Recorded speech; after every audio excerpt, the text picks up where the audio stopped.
and test audits on fixed and mobile networks. We're in the city of the image in Madrid. We have the studios of Telemadrid, the Spanish TV, and we have Overon, satellite teleport. And whenever I see those antennas next door, I still feel something. I made that picture that day, and now the picture is here again. And what I'm going to talk about today is something to contribute on SDR.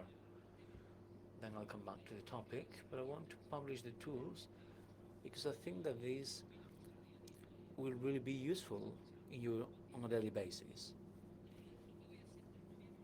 I'm not going to publish vulnerabilities from manufacturers or certain models, but whenever you begin playing with that, you'll see how easy it is.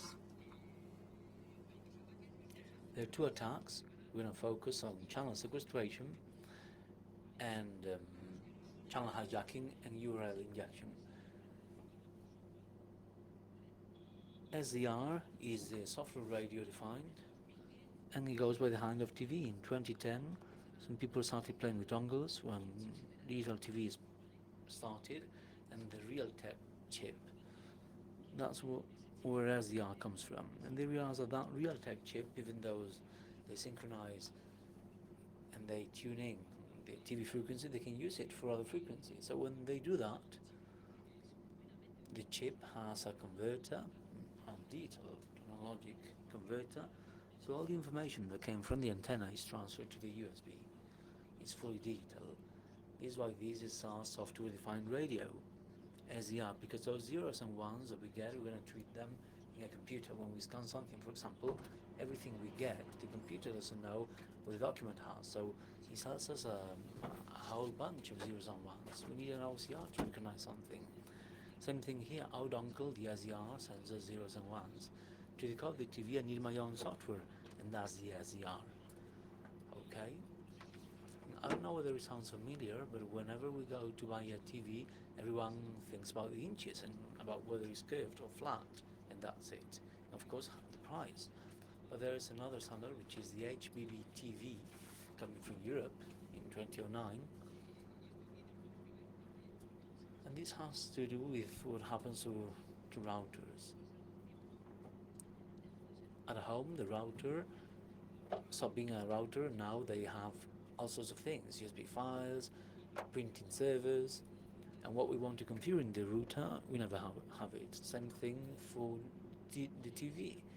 They want to make it interactive. There are millions of TVs globally, and we devote a lot of time to watching TV. But until recently, the TV only just got a signal and that was it. So these people get here and say, okay, don't worry, we're going to give you some measure-made advertising. Oh, wow. And how am I going to give you this advertising, customized advertising, because it's going to be interactive? I'm going to broadcast to the right. Forget about the satellite. It could be an aerial, whatever. The image comes in, and in that signal, you're going to have the standard HBB TV, and the TV will answer via router. That's why it is hybrid broadcast broadband. So the broadband is the router. Although we call it smart TV because it's connected, but we connect it with those means. This is a very schematic diagram. If some of you are familiar with this, I apologize because I have really simplified just the focus. This is an operator, just like I think mobiles are better known, but this is a operator. Content is generated to the left. This is the reporter with a van and an antenna that is linked with the radio link with the production center where they prepare the material. Of course, operators have several TV stations that they have to multiplex and they distribute it. And then it's broadcasted to get it to our homes. Okay. Now we move on to TTT. You all know this is terrestrial digital television. But if you're going to look for standards, you will find nothing about TDT because it's called digital video broadcasting. And this is also born in Europe. In 94 we had the first standard satellite, and in 1960, which is terrestrial, which is what in Spanish we call the televisión digital terrestre. You have millions of standards P- for PDF. Those of you who cannot sleep well, is the best thing to help you go to sleep. I won't go into the modulation details. Where's my pointer? Do I have a pointer?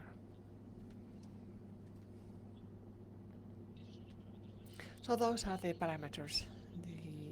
The each country implemented it in its own way. We have in Spain this bandwidth. Um, and why does that matter? Because we'll use that later on. As I was saying, the TV comes with those dongles. How many of you have played with one of those dongles? There was something that always struck me. This was manufactured for TV, and we've seen that the bandwidth were 8 megahertz. But when you go play and you put it in your sample rate analyzer,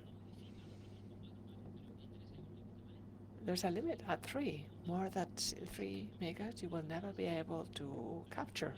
But the channel is 8. Do you have a clue as to why? Because I used to ask myself. And looking it up, it's about the famous drivers. When you install these, you have to delete the original drivers. And the manuals say this chip has through modes. The one that's originally used that will allow you to receive 8 megahertz. This is the normal TV. But when we change to that secret mode or engineering mode, we are limited to those 2 megas. So if you ask yourselves, it's because you're sort of in the wavelength of the SDR. If you're not into Linux, ignore it. GNU radio is the program when you want to play with that. We're lucky that there's a gentleman called Botman that generated this block diagram, and he used this weird machine with which he could watch TV. At the end it says file sync. At the bottom right he decodified TV. So it's just a little program to watch TV on your computer, but of course manual. So here you can get your hands into. This is 2013, and he did it only for the DVB, and he gave it to the GNU radio, and it was included there. And this is digital television, where you not only have DVB-T. So. And they decided to create it for the RF as well. And Vodka, in his PDF, in his web page, he has 3 articles, and he said that he needed a i7 processor. The bandwidth of one channel is very wide, both for broadcasting and for receiving. So each one of the parameters of TTT in Spain has been customized, so in each one of them applies in each one of the phases, as you can see. That's just in case you're interested to play with that in the future. Frequencies. Digital television, what you can see here in this table is that many channels are in the same frequency. That's what happened with digital television. That was not there in the analog television. It multiplexes itself, so in the same frequency we have a lot of channels. This is TDT, and you see that there are blocks, and this is completely regulated. There are royal decrees. You know that the operators took frequencies over from TV, and this is going to continue. This will continue. TDT was lost some part of their frequencies, and this will continue. And so there's the whole regulation and operators and government, and there are 8 of them, and they call them multiple digital. I don't know what but these are regions that broadcast in the whole of our country, except for the fourth one where there are local televisions. That's the ninth block. And that's how we would be told about this on school. Okay? But thanks to Michael Osman, he brought about a hacker message suite, a utility where you can see 320 megahertz, so you can see all channels. You know, I don't know why in my TV I can't see this channel. The best tool for troubleshooting is this one from 400 to the left till 800. You can see everything. Uh, there's a trick to this. You're not taking the 401s. You pick them 5 by 5. But with this utility, you can do a sweep. But without that, with the RTL power, generates a CCV, and then this is done in Python, and it looks that nice. If you can see, you can tell the 9 blocks that I've shown you earlier on. This is the same. You can see the 9 groups, organized by frequency, 482 till 778. Another way of looking at the same channels. This is just a comment, but I don't know if it's happened to you. I used to have machines in which in one TV I can see one channel and in the next one I cannot. When we buy a TV, nobody tells us what synchronizer is inside. Here to the left, the 482, there is a channel, Antena 3 series, and I have a TV in which I cannot see it because of the synthesizer that they use. And there are other TVs in which Antena 3, there are old machines, analog machines that could not get to those channels. If you have interferences, here you can look at all the channels at the same time. And finally, the CNC issues some quarterly reports with important information. If you want to know about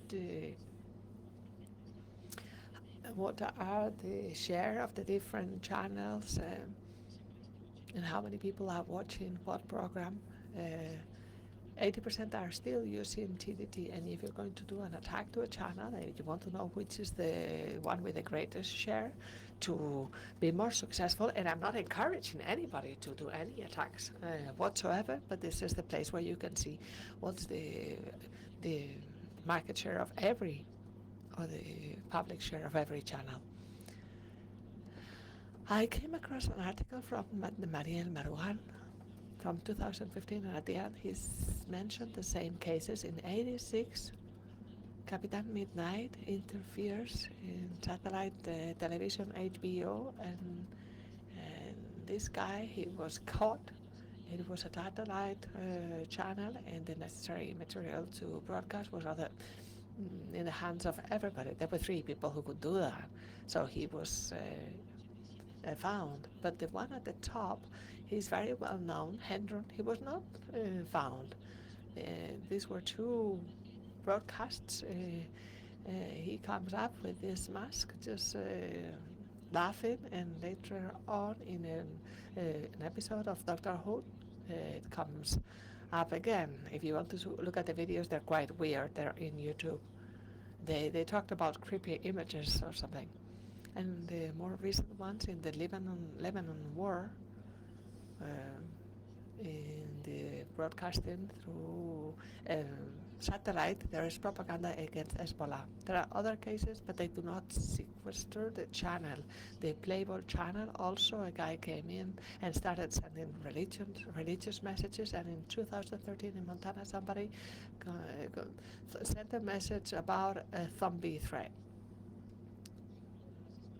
And as to smart TVs, what you're going to find, last year there was an interesting talk from Rafael Schill, and he focused on Samsung. He had 2 television models, and he exploited 2 known vulnerabilities of the navigators, one of Flash and one of JavaScript. What I didn't like about his talk, he was using hardware to broadcast that was proprietary hardware with a Windows program. I was struck by this, and I was looking it up, and that program in Windows and that hardware cannot be meddled with. But there was a background open source. So if we want to learn, that's what we want to use. So how to use those tools to replicate his attacks and many other attacks that we will do.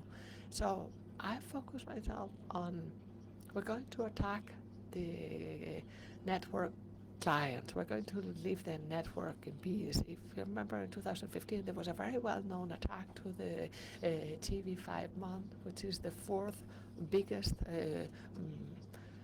channel in the world, and the Islamic State uh, uh, did a denial of service, and in 18 hours they brought down 11 channels.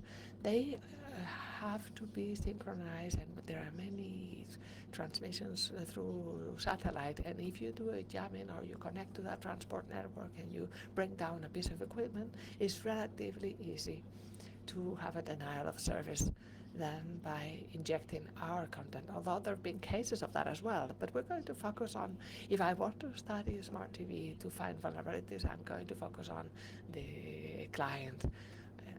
I have my TV and I focus on that. We're going to broadcast through radio and we'll look at the server. So we replace the whole operation with our mobile computer. So first we sequester the channel. We're going to use what I've mentioned earlier on, the tools that we've seen, the GNU radio. You are the editors, producers.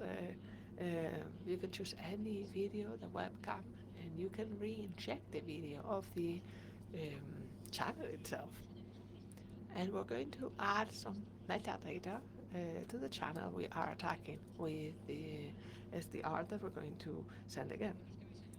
The parameters that you see at the bottom, original network, are just IDs. This is regulated. There are bodies that define which are the identifiers, and we have to use the right ones, because otherwise they will find us out. So we have to replicate the information of the channel that we're going to generate. The information is like a normal channel. We'll generate a transport stream and a DS file. There is an Android application. It's called Aerial TV, and you connect it and you can watch TV.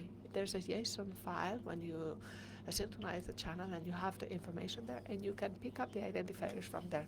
In Linux with Caffeine, the same way, to the right-hand side bottom, you can look at the properties. It's not very clear here, but you can see network identifier, transport flow, etc. These are the parameters that we need to take to our script.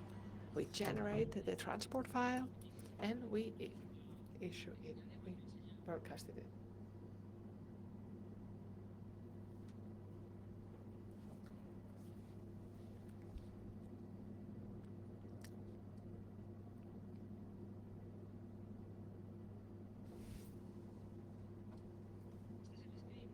So this is the script.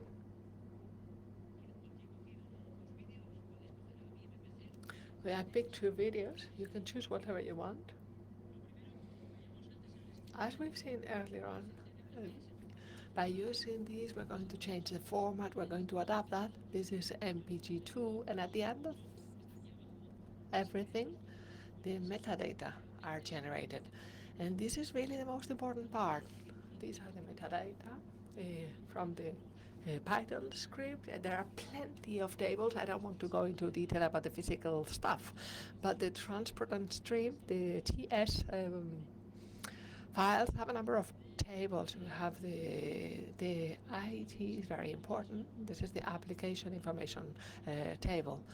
Here we can name our channel. We can configure our own channel, always making sure that the identifiers are those of our victim, and that's going to be broadcasted then.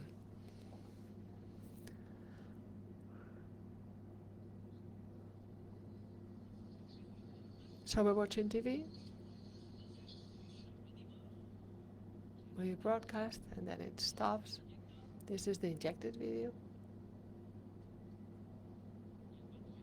And as soon as we cut, normal TV comes along. So this is the proper and right channel sequestration.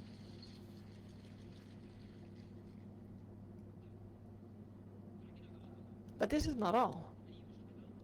We've attacked one TV, script TV, so you laugh and that's it. But your organization or large buildings only have one area. And then there are a number of cables that distribute the signal from that area to every home. And here you understand why I said that if we re-inject the original video, it's better because nobody knows that they are being attacked. So we can re-inject it, no problem.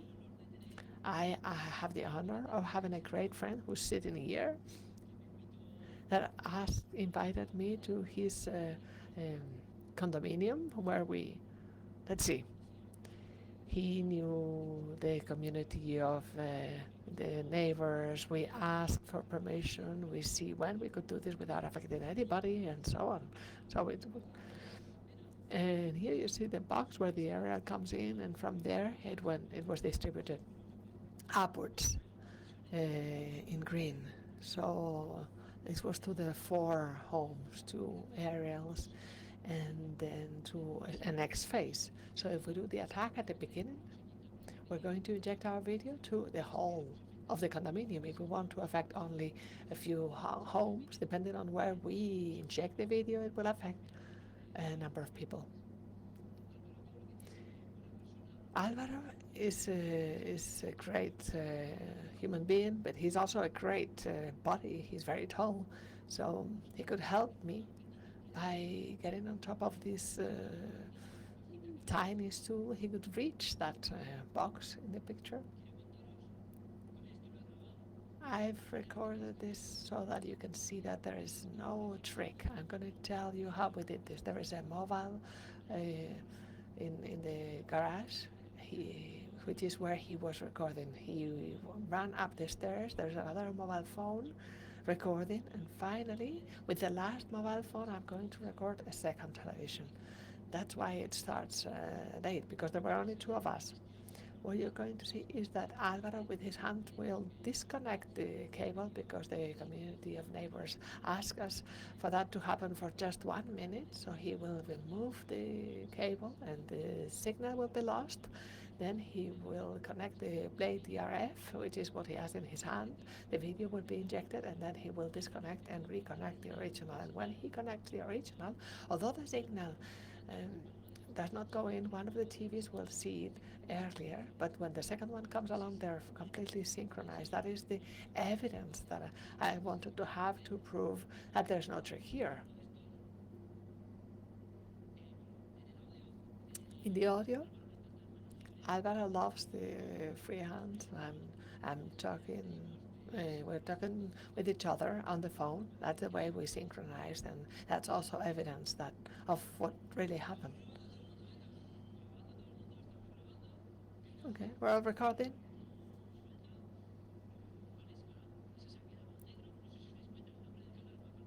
The name of the channel will change. It says hijacked channel.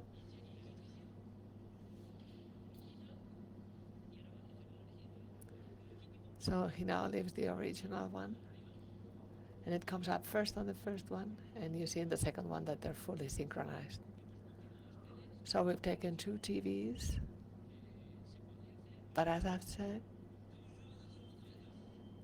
sorry, this was on a loop. Just to tell you that what we've seen that can affect an isolated TV, obviously are attacks that can be not in this distribution to the building and affect a lot more people. I just want to tell you a bit more about the evolution of the SDR boards, which weren't really boards, but it started in 2011, and the first ones were Serious Hacker Ref and the USRP, which are the ones that Voltan was using at the beginning. They're very expensive. You have the price there and chronologically how they have evolved. But let's not go into all that. This is how SDRs were before, when Wolfgang was playing with the N 2010. 210. It was very difficult to have the money and the means to acquire that. We're talking about some 3,000 euros. And that's now. I'm sure it was more expensive then. And, and this used to be plugged, so you have to plug it. So in order to do this mobile, it was incredibly complex. So what happened? In 2018, since that picture, a lot of SDRs have come along, and these are not all of the available ones. This is the XDRX from Fitwit, the ones that had a previous mobile, and look at the size. And this is MIMO. It means that it has multiple input and output, so we can broadcast 2 channels at the same time and receive 2 channels, and it's the same price. So we're not talking about the previous prices, and this is the Lime SDR, which I would have loved to use, but it got to me late. Look at the size of the key holder. It doesn't have MIMO, but it has the same chipset that the previous one, and it's incredibly cheaper. This is like $100, 100 and some. And why am I interested in miniaturization? Why do I want it small? Because if you're thinking about attacking TV and reaching as many people as possible, I thought, how easy would it be to rent a drone? We're always talking about drones. Yes, if you're going to do an attack, I'm not going to take my drone. But if we want to do the proof of concept, I found a webpage where you can rent them. In most places, when I wrote to them, they said, okay, we will rent the drone. We will you can rent our drone, but with a pilot. But I wanted it without a pilot because I am the pilot. But this is a webpage where there is a discount if it's on a weekend. So I know where to rent this drone, but how much weight can the drone carry? Because in the specifications of the manufacturers, you will not find anything about weight. There are plenty of videos in YouTube of crazy people who lifts buckets and water bottles to see how many kilos can be left. I do not recommend it because most of them crash. I only found this webpage where they said that the Phantom could lift 300 grams. So I had a goal, 300 grams. Whatever it is that had to broadcast, be independent, and it could only weigh 300 grams. Well, there are many hours of calculations. The hacker was 100 grams, the battery was 100 grams, and the Droid C2 was 62 grams, and with the cover, it was 300. Center of gravity, because if you're going to take this into the drum, you cannot destabilize the drum. You cannot this things offhandedly. You have to. It has to be a physics solid, a rigid solid. And the camera. I'm finding the new center of gravity so as not to destabilize the drone. So a lot of work, but let's look at it.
So the drone is testing.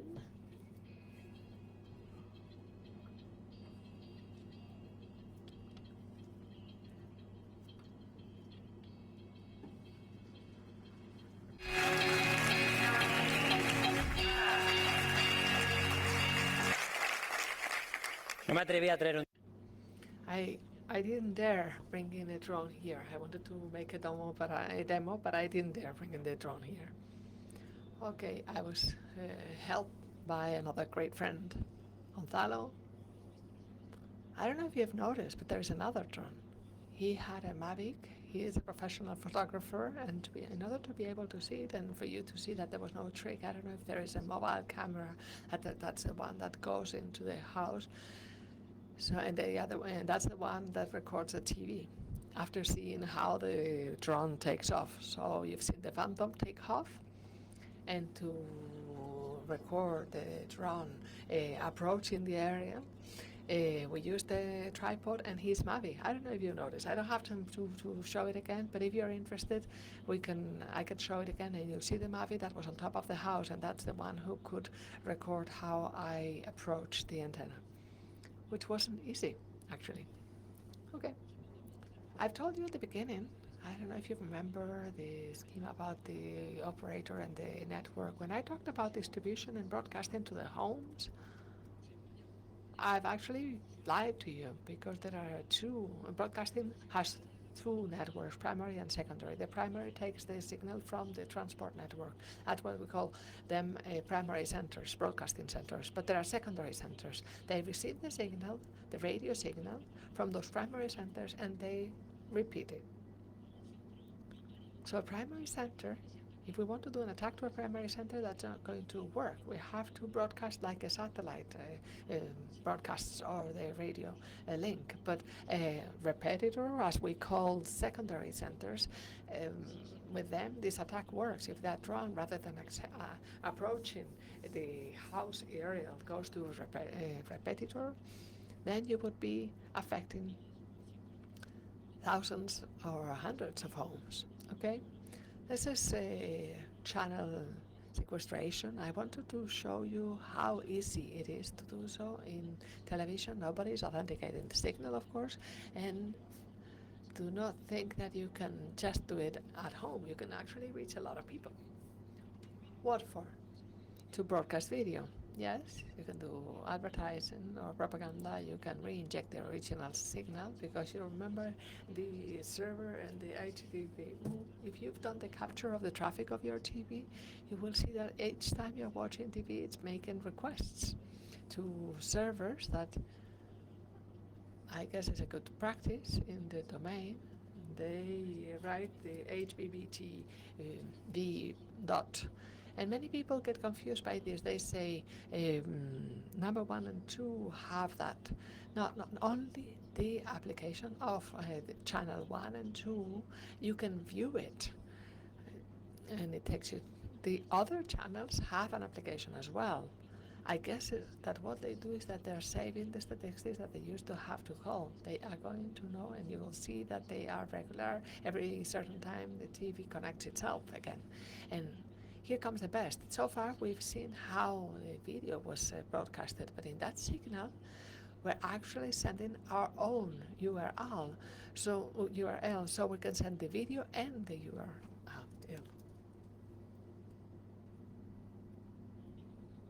The other thing that's going to change is that in the metadata, besides having to include the identifiers that we've mentioned before, we have an open field, which is the URL.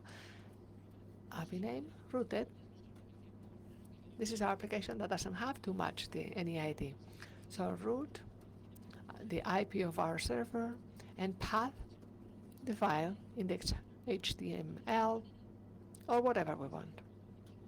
So when we broadcast this video, we make the TV, if it's connected, to access that URL. So far we're talking about having fun, but perhaps I want to re-inject the original video and to do the attack here. In that way, the victim will not know they're being attacked, they're still watching TV, and the attack really goes to that URL. Because if, as Rafael Seal told us last year, you know a vulnerability of the TV, you can exploit it kilometers away and thousands of victims. You only need to know what TV, what vulnerability, and to broadcast wherever I want to have an impact. I want to tell you before I continue, because this is going to get even more complicated, there is a navigator within a smart TV. There is one which is HBBTV, which is automatic, and with the signal that comes through radio, it's going to access that URL, which is what you have just seen. But all smart TVs also have another navigator, which is the user navigator. When, as a user, you access TV, you always have one navigator, which, because these TVs are designed so that you can navigate while you're sitting comfortably at home being hacked. And that browser is much easier. It doesn't really make sense for the user browser to attack it via SDR, because the guy is browsing and he can check the website he wants. So the techniques we have are the usual RP poisoning and NS hijacking, but I need to know the Wi-Fi of the guy. I need to be connected to that. Okay. You should know that these are two browsers with two different types of attack. One is remote, and here's an example. I have had access to two TVs, and I've had the fortune of collaborating with Orange last year, and we're able to see a Samsung, and here are the two user agents. This Panasonic, this one here, that I've worked with this year. On the user agent, they have the good practice of showing the model and the manufacturer of the TV, which is great. Because if I send out my signal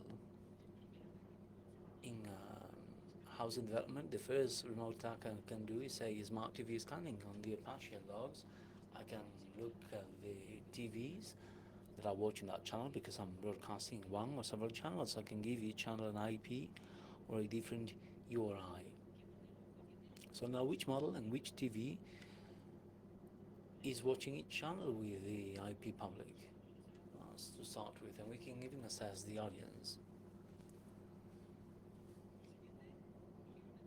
Next, obviously after years playing with captive portals, I don't know about you, but the first thing I thought it was, hey, social engineering, I could have my own application. Okay, so even better, maybe you're thinking about homes, but in many companies, at the entrance or in other places to look cool, they have a video wall or a very cool 40 million inch TV broadcasting some sort of corporate video, so that whenever there are visits, they're like, oh, what a cool company. It's a great film or a great video, but they're not watching TV, so broadcasting TV there doesn't make much sense. Here we have a droid that I put on the drone. This cannot be done on the Raspberry. The CPU doesn't hold it. It's got a small battery. Here we have the HackRF. If you want TV to be seen properly with a good quality, you avoid radio. You connect it directly with an antenna cable. I've got this cable because this TV has the plug looking downwards, otherwise this will be your attack. You leave there, you plug it into the antenna and you go away. I think this costs about 200 euros. Well, the HackRC is a bit more expensive, maybe 300 euros is the amount that it will set you back. Anyway, I'm going to connect this to the TV. I can't believe we can watch it. This is the normal TV and it's not connected. I didn't know we were going to have the signal here, but we are close to Telemadrid. Okay, great. So you're going to be able to see it better. I didn't think you'd be able to see it. Well, this is my attack. That was supposed to be black. I'm going to leave this connected. It has a self-start. I hope it will not take too long. I'm going to open here. This is what many companies have. Many companies display. This is my video. They leave it in many places, and in many areas they won't realize that they're being attacked. This is what they usually have on their video wall. So you can do whatever you want there, really. Okay.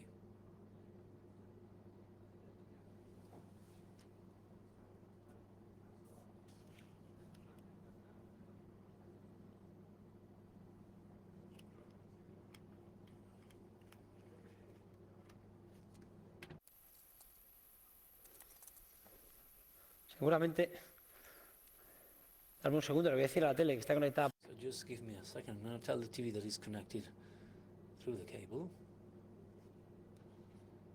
Maybe it will complain because of the lack of the internet. Okay. Have you seen that? The application just loaded.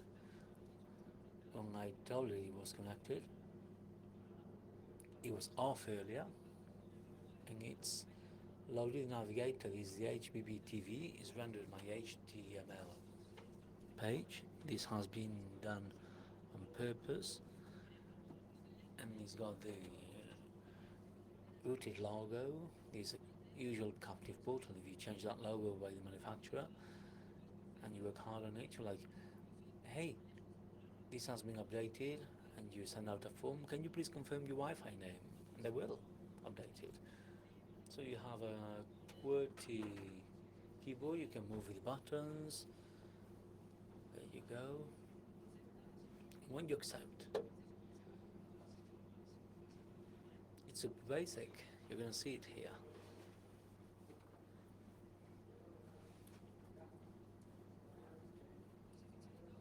You have that file, and here you have what the user replied to the form. Can you see it well?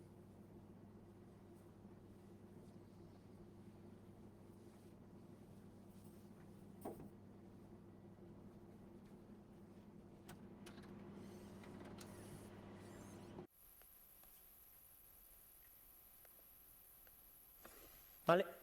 En ese fichero, configuration settings, lo he llamado.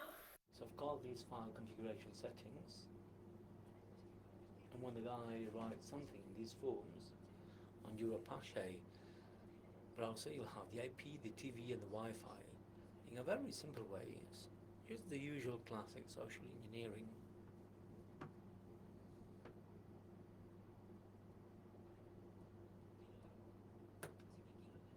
And then keylogger, I didn't thought a keylogger attack could be done on the HBB TV. The guy's watching TV, he's not gonna key in anything. I didn't see it for the user browser. If the guy is browsing at home and doing whatever he writes is a JavaScript. You can inject it, and we'll see it later. You may inject it.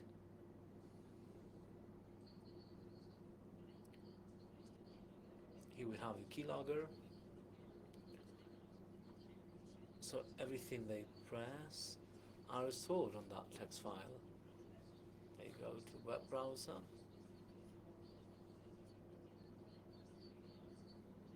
They're using a newspaper's website, and the TV reads the website just as if it wasn't smart or multimedia enough. And if you want to watch some of these demos on this TV, there's no problem. Just not to change this, I'm showing it with a video. And on the TXT data, you have all the keys and the codes. This is quite limited, but here you may see the proof of concept and see that the keylogger is actually working. And it just needs to be adapted to the standard. Okay, so this is going in a loop, but you just need to send it to the HBB TV standard. You just need to map the keys, and it's super simple. You just need to know the code, and on the text file, you have all the keys that the guy has pressed. And what else? Well, lately we see loads of cryptocurrency mining, and this also loaded on websites, and TVs read websites.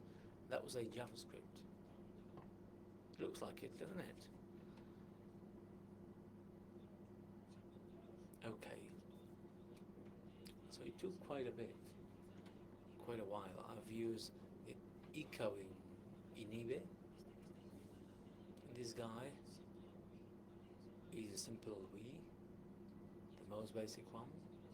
And after all the attacks and all these things, but now the ultrasound is not working. There's a flag on JavaScript for it to mine automatically, but it doesn't work. The first time the user needs to go to start mining, you accept that you're going to mine cryptocurrencies, and then it mines.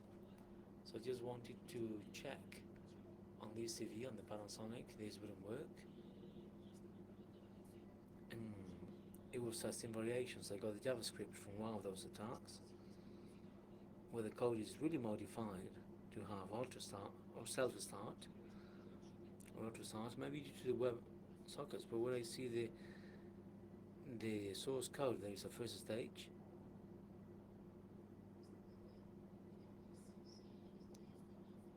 And this is in the IBEX, so yes. On the result capture, first of all, it loads the applet perfectly, and it establishes the HTTPS connection with the outline. Now, next to the navigator, when it comes to creating the WebSocket, on this CV it stays there.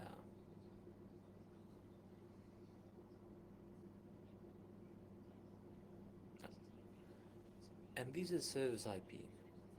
Here are the first HTTPS negotiations, and there it is. And the last thing that I think made sense was Metasploit, right? If you really want to research vulnerabilities and look at those browsers seriously, we have Beef. With Metasploit, same thing. Doesn't make sense to do it with the HBBTV or the user. I think it makes more time to attack both. We might be more interested in checking out the results on the user's browser. I'm using Bettercap, the new ENG Bettercap, to inject JavaScript when the user is injecting. Whenever there is any website, I hook the navigator, the browser. We have the JavaScript code, we have the Bettercap with my computer and the TV, the Beef with the Metasploit, and it's just waiting.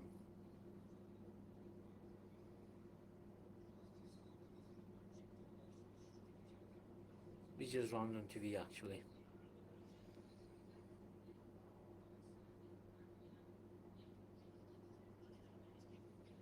And it actually hooks the browser.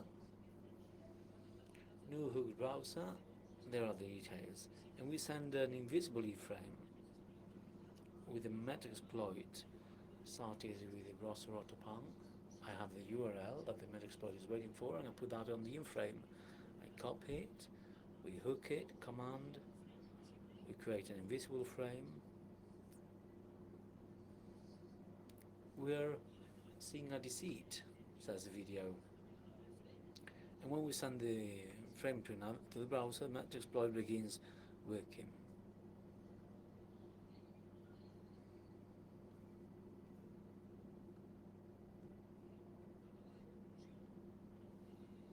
Okay, so as a conclusion, a few years ago when we all had a phone, we didn't care about the operating system. We didn't care, it could be an Ericsson, an Nokia, you just had a phone, a mobile device. Right now we don't really care about the operating system of the phone, or the browser it has, because we know all the vulnerabilities that came to the phone when they became smart. And I think the same thing is happening to TVs, but no one is talking about that. And next, when you go to buy a TV, maybe you don't care about inches. I've mentioned the best known operating systems, there are several. And here are the two TVs. I've made it anonymous. These are the two TVs that I could check with the results of those attacks for each operating system, and each browser we may have different results. So the attacks we've seen are local. They focused on the fact that you could audit your smart TV. So instead of doing those attacks on a TV, if we do them on the web server that we've seen for each operator, they're actually compromising many TVs, and those webs there will have vulnerabilities so that no one can carry out that type of attack. And just give me a bit of time. I'll post that on the GitHub repository. The only thing you need is the GNU radio 3.71 and your RZR device, as well as your smart TV. And this is all from me. Thank you.